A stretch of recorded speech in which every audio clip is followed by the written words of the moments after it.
everybody in social media world. The cameras are flipped around and nobody's monitoring them. And so you're on your own. And I won't be able to answer any questions because I can't actually see them. And I love you.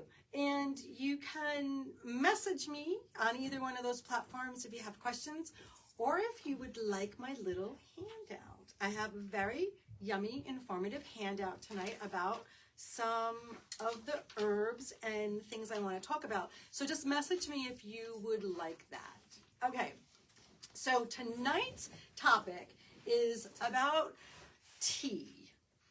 And really what it's about is about self-care. And I wanted to just talk about that for a minute. That in January, I decided that my affirmation for myself was focus. And what that meant for me was huge. It was a very, very courageous act of self-love. Because when I turned my focus on me, it shut out the rest of the chaos that was happening around me, the rest of the stress, the rest of anybody else's stuff, and I focused on me. And I'm doing it. It's hard. What do I need right now? What's going to make me feel joyful right now? And so one of the ways that I started to cultivate that for myself was by curated moments of quiet and just nothing but whatever was happening, right? Like when we journal, when we do a craft, when we make tea, when we do something like that, you don't have any, well, if you're focused, you don't have space for any stress. You don't have space for any chaos. And so that's been my gift to myself for the last 8 weeks. And I feel rewarded by that because multiple things have happened. One is that synchronicities continue to line up and happen because I am less focused on the negative. Because of my stress and the chaos is just negative bullshit that it's in my head, which then affects your body. Let's be very clear that your thoughts generate your health, both mentally, physically, emotionally, spiritually. Your thoughts guide you in every way. So when I started to curate and take time for myself, really, my life is better. I am more joyful. And the interesting thing that happened one day with Shay and I with the word joy was that we had 2 customers come in who had never been in the shop before. Both of them had the same last name, and they didn't know each other, and they came in very close to each other, and it was G-A-I-A or O. It was Goya, right, Shay? Joya was their last name, and Shay actually was like, their names are so interesting. She looked it up, it meant joy. So 2 customers in a row came in with their name Joy, and then literally that afternoon, someone called and said, "Hi, my name is Joy." I almost threw the phone, right? So if there wasn't a bigger message about joy, hi, sweetie. Laura, would you hand her one of those chairs? Thank you. Perfect. And I have a little handout for you. Thank you. You come right across. Who cares? I'm like, you see that? No, it's all good. Thank you. Yeah, right? So we're talking about focus and maintaining a focus. And so that was just like one of the little things that was so profound, right? Like, oh, stay in your joy. And it changes your frequency, right? So it's about focus and taking time. And when you decide that you're going to make yourself, this was the other story I wanted to say, is that I got a French press from a very dear friend. So did I. Not from a friend, but You got a French press? Yeah. So the French press has changed my life. in this very interesting way. First off, I brewed my teas with the French press too, because then that's super easy. I don't need to deal with anything. But it takes me about 15 minutes now to make my coffee. And someone said to me, yeah, how you liking the cleanup on that? And I said, it's fine. What I found out is that I love the coffee that comes out of my French press. I'm a decaf drinker, so it's not that I'm about the caffeine, it's about the taste. And the taste of the coffee. I deserve that delicious cup of coffee, and I deserve to take the 15 minutes for myself. So now I've had to figure out, how do I make that work for me? I've gotten up a little early. I get to work a little bit early so that I can clean it up. And so the whole process has become a healing experience for me. Because now as I'm cleaning my pot, I'm like, yeah, this coffee is going to be so good. It's like a morning ritual. It is my morning ritual. And I've decided in these 8 weeks that I begin my morning ritual before I open my eyes. When I wake up now, I'm waking up before my alarm, which is unheard of. It's been a while now that I wake up without my alarm. I wake up and I'm up and I'm like, oh, I'm in my body with my eyes closed. Hello, buddy. And I start telling myself that today's going to be a fabulous day. I could just cry. I mean, that's what I say to myself. Good day. You're alive. You're waking up. It's going to be a great day. It's just going to be a great day. And I keep telling myself that. And then I get out of bed and I'm already smiling. All right. So my brain has already told my being, we're having a good day. And so we're already on that path. And I want to invite you to make your coffee and your tea part of that ritual. Because that's what started it for me, was deciding that I could give myself the extra 15 minutes to make a beverage that makes me feel good. Now, I'm a nighttime tea drinker, so I'm a morning decaf drinker. Caffeine just doesn't go with me. And so herbal teas are for me only, right? I can't do anything else, nothing with black tea.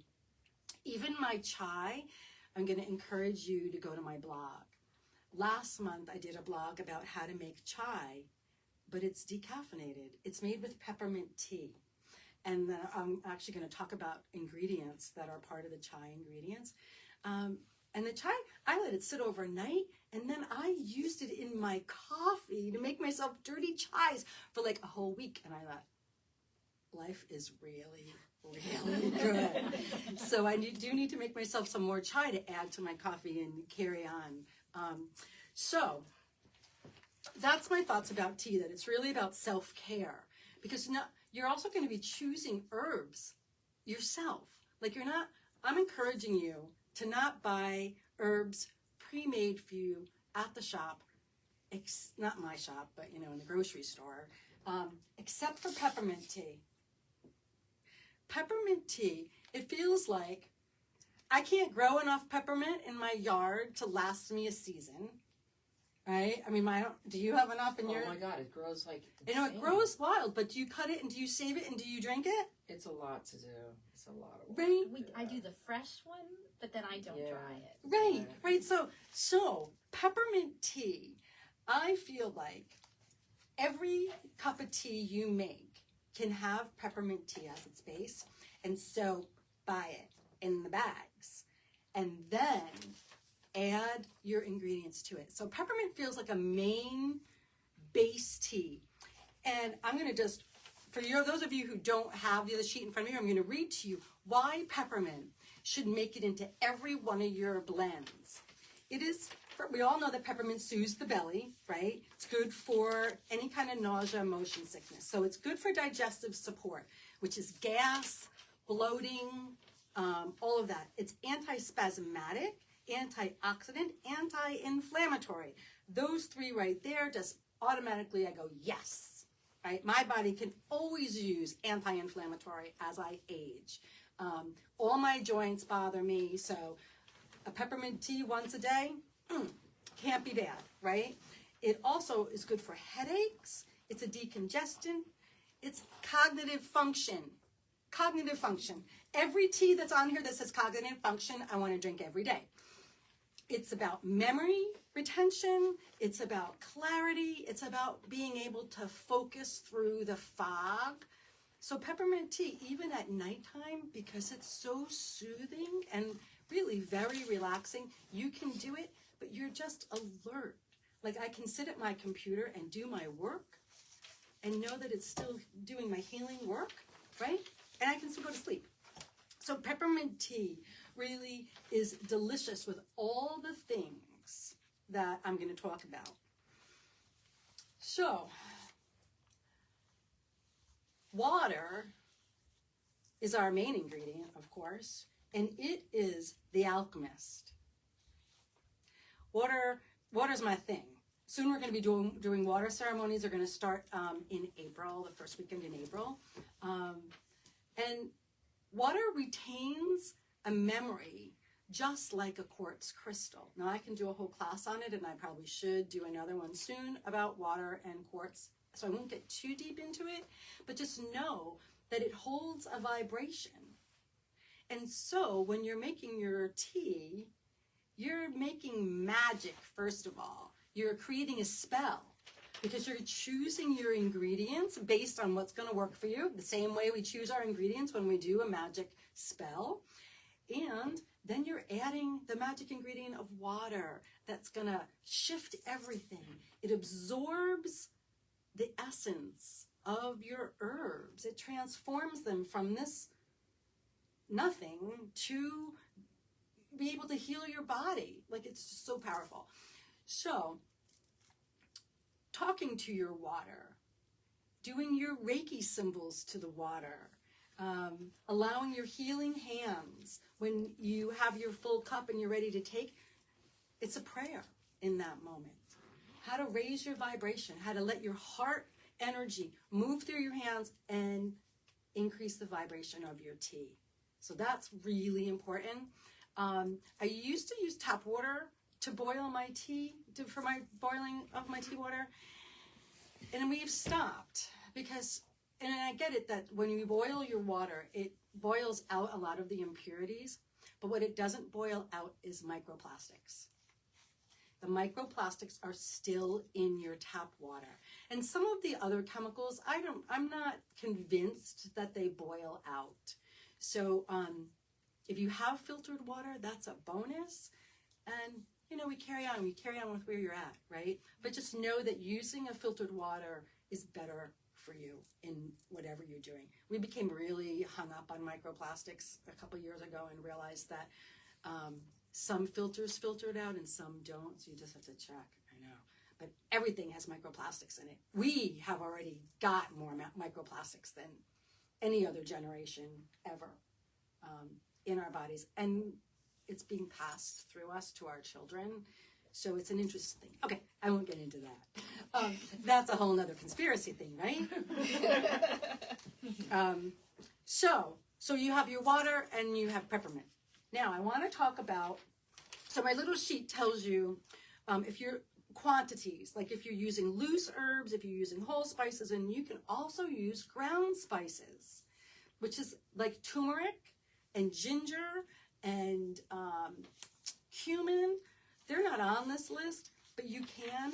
I have found that if you need turmeric, you can't get enough of it in your tea or in your food. You really want to take a pill of that, right? A turmeric supplement. So I don't like the taste of it in my tea, so I don't do turmeric. And I love it in my fire cider. So yes. everything has its place. So turmeric's not on my list of delicious teas. So what is on my list of delicious teas? Clover. Clover, clover, clover. I'm going to pass it so you all can just get a good sniff of while I'm talking. So, cloves, right? They're cloves. And so you can add your whole cloves right to your tea water. 2 or 3 cloves. I'm going to tell you what I do is that I actually chew them in my shower. I have come to this place where I haven't been to the dentist in a long time, and I'm concerned about my teeth and my gums, and every now and then I have, I got some achy things, thank you, going on in the mouth. So I have taking two cloves into my shower and chewing them and just holding them against my teeth, right? And letting the clove oil just be in my mouth. Before I get out of the shower, I do spit them out. You can swallow them if you can tolerate that. Do you swallow yours? Yeah, no. All right. So I do spit mine out into the shower because it's easy, because then I watch it go down and I don't have to worry about it. My shower cleans itself. So cloves are incredibly powerful. They regulate your blood sugar levels, which is a very interesting thing. They are antibacterial, anti-inflammatory. They help your digestive system. Like, they actually start your digestive fluids moving. So while I'm chewing them in the shower, I mean, the next thing I'm going to do is I'm going to eat. I'm going to be ready. And so my digestive process is already happening. So adding it to your tea in the morning, again, begins your digestive process for you. It's good for your coughs, and it's good for tooth pains. But it's the antibacterial and the anti-inflammatory that I love about them too.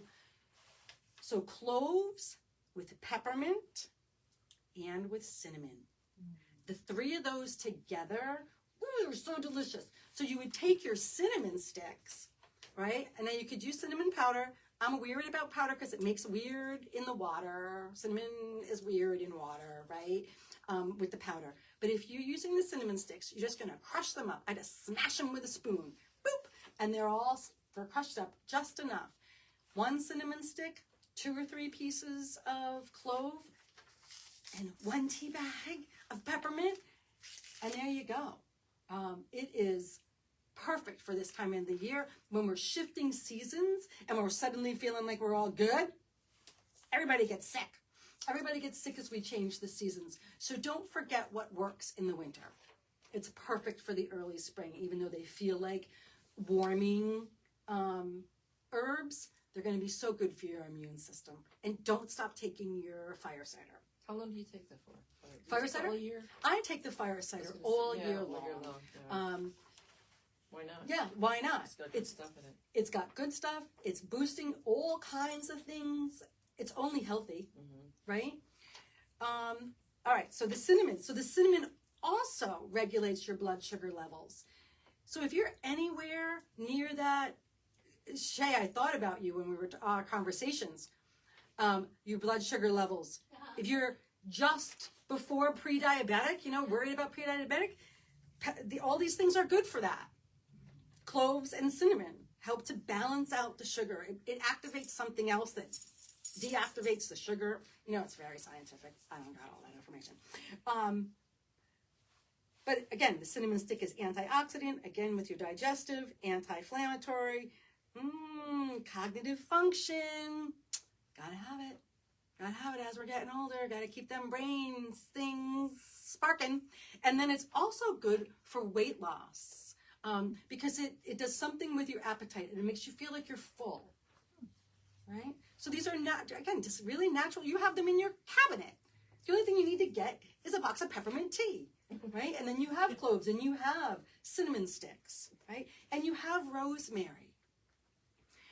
Last night I made, no? I love rosemary. Oh, I love rosemary. Last night I made a rosemary lavender tea for myself. Oh, it was so good. So good. How long do you let it steep? So you can't really smell the rosemary. Gotta crush it. You got to crush it. Well, I was just going to say that. So the cloves I don't crush. You just can put your hot water on the cloves. When I make my chai, I roll a rolling pin over a bunch of ingredients because you can put cardamom pods in there. Ooh, love cardamom pods. With the cinnamon sticks and the cloves, and I roll and star anise. All right. So those are some things I didn't include on this list, but they're in the chai. And you roll them with a rolling pin just to get them crushed a little bit so that it's easier for the essential oils to be activated by the hot water. Because that's what's happening. That's what's happening is the hot water is drawing out the essential oil in the spice, the herb. So the spices, because they're harder, cinnamon, the clove, the cardamom, if you use star anise, also the cedar, Like, so the tea that you're drinking has cedar in it. They need to steep a little longer, 5 to 10 minutes. So I put them in separate bags, right? So I put the last night, that's not true, I didn't. I wanted, all right, the clove and the cinnamon don't need to be in the bag because I just leave that shit in my glass, right? And then, so I let it seep as long as I'm drinking my tea.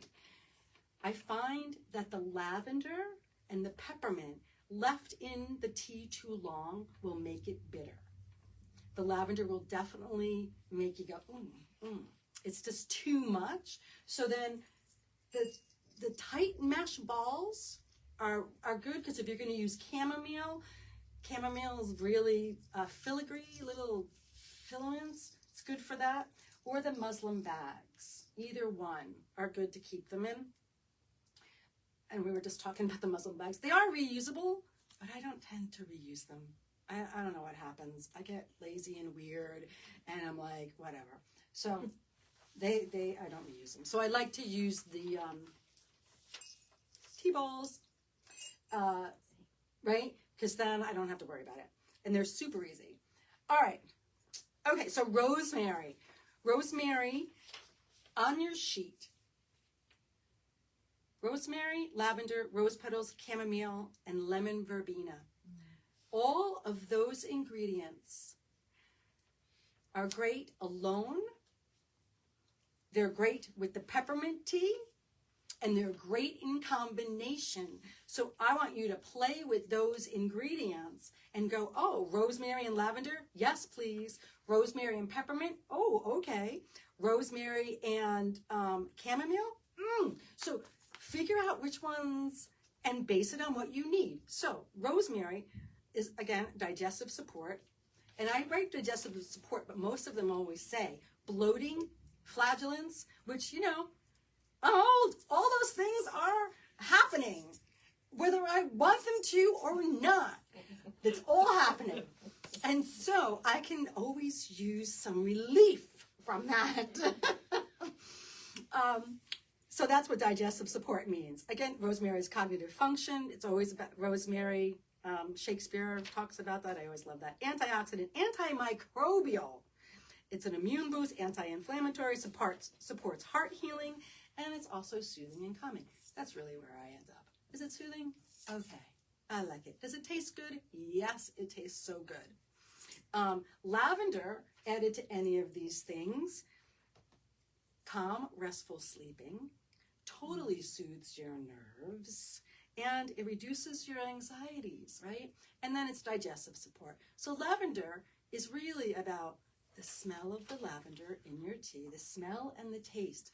Before you even bring your lips to your teacup using these herbs, your senses are completely awoken because you're smelling. You smell all the different elements in the tea, the lavender, the roses. And then to taste them individually in the tea is just delightful. The taste of roses in my tea, there's something so, I want to say special, but it doesn't feel like the right word. It just makes me feel like I'm doing something really outrageous for myself when I treat myself to roses, rose tea, rose candy, anything, right? So just the smelling of it makes me feel like I'm treating myself. And the rose petals are antioxidants, anti-inflammatory. They have vitamin C. They are good for your digestive system, for your liver. They're immune boosting, and of course, they're calming and soothing. And rose was the queen of the garden on purpose. Its fragrance is so knocks you over. They say that flowers with the highest scent carry the highest frequency and carry the highest messages for you. So when you work with plant medicine, each plant has a diva. Each plant has an energy that can speak to you. When that's included in your dried herbs, it's included in your tea. all the herbs have a spirit to them. It's medicine. So when you're drinking, when you're picking, think about those things. Ask for what's my message? Because the highest fragrant flowers have the most fabulous message for you. So it could become a little meditation, right? Chamomile, we all know what chamomile. Chamomile is restful, soothing, just fabulousness. But when you buy chamomile tea, I have this, I guess I suppose that we all do. You can visualize the celestial tea box with the bear on the front, right? In the rocking chair. That's the chamomile, the old chamomile sleepy time tea box. But tea, and including this tea, I know I'm telling you to get tea in a tea bag here, but you can't, peppermint tea is peppermint tea, right? But other flowers I feel like, and more delicate plants, the process that they go through to get it into the tea bag and to your door, by the time it's to your door, I have not a lot of faith in it as being good, high frequency medicine for you. They've crushed it up, they've processed it, who the heck knows how old it is, and then you're getting this weird ingredient when it's called chamomile. When chamomile should look like this. See, you see in there? I'm going to pass the chamomile. It smells so good. And when you pass by those cameras, show them. So that's what your chamomile tea should smell like this. But that is not what it smells like when you get it in the box. So, funny face you just made.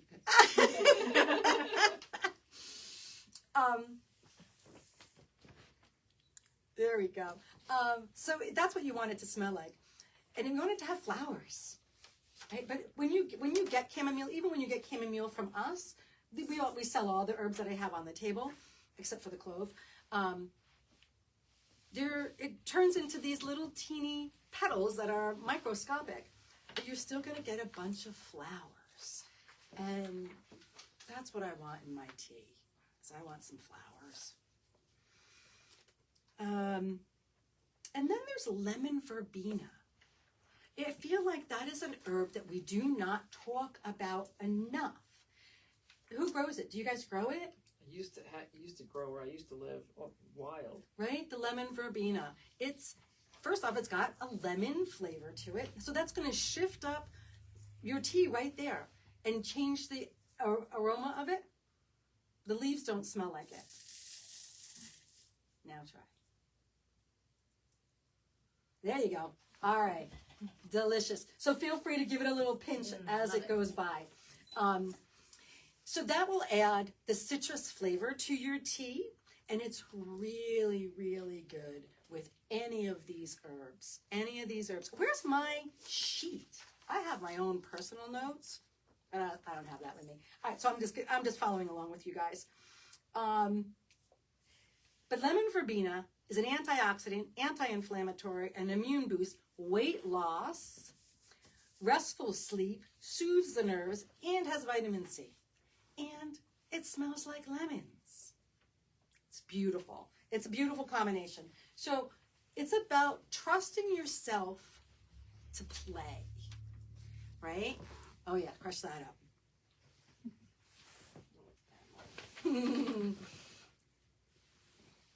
Oh yeah, that's good. Really good. And so you can do all kinds of different combinations. You can do the spices with the herbs, with the flowers. I want you just to play. The final one that I wanted to mention is sage. I know a lot of you grow sage at home. And the garden sage, it's not the same as white sage. White sage is very, very pungent. And you can smoke it, you can drink it, but it's intense. Your garden sage is a little less, right? It's a little bit more palatable on food and in tea. And often I think, I don't cook with garden sage.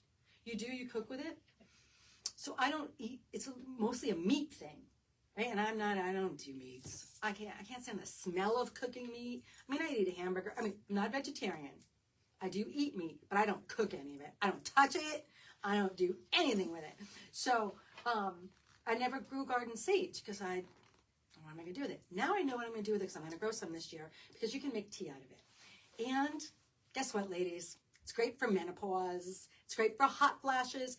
And even though I keep thinking, I mean, I'm post-menopausal, and I'm still getting hot flashes. Every now and then, I get night sweats and things like that. And I was like, oh yeah, no, I am going to start drinking sage tea because it reduces your hot flashes. But it's also, again, cognitive health, all about my brain, digestive support, antioxidant, antibacterial, anti-inflammatory, antimicrobial. It's anti-everything. And it's also anti-bullshit too, right? Because it's protecting you. It's a protection. So I'm drinking it. I'm smelling it. I'm creating that space around me. So it's true. With the cedar. So the cedar that I have, we don't sell cedar in the store because I can't get it anywhere, like in a bulk package, in a way that I can sell it back to you.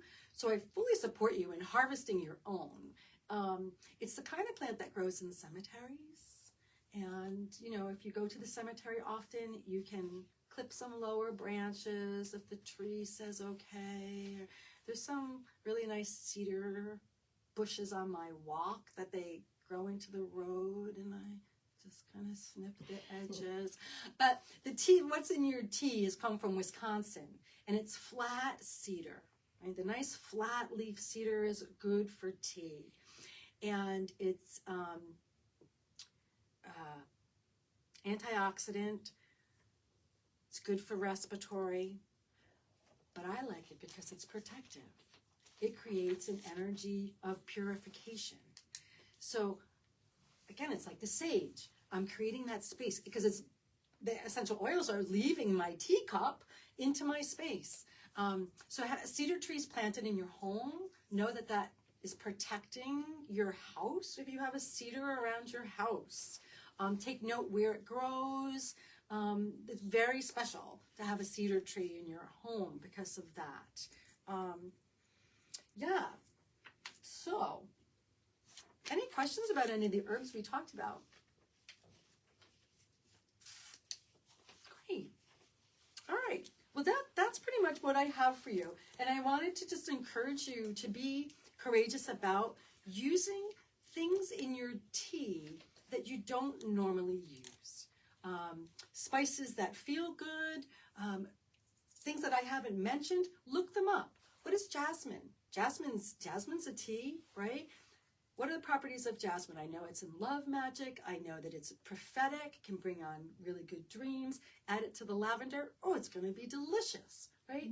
So don't think that you have to use real specific teas at the grocery store that are already pre-packaged for you and old and not good. I want you to use herbs that smell good, have healing properties, and that are magical so that you're making spells for yourself every day. All right. So let me know if you want the handout. And I'm going to click you guys off. Thank you for watching me on social media.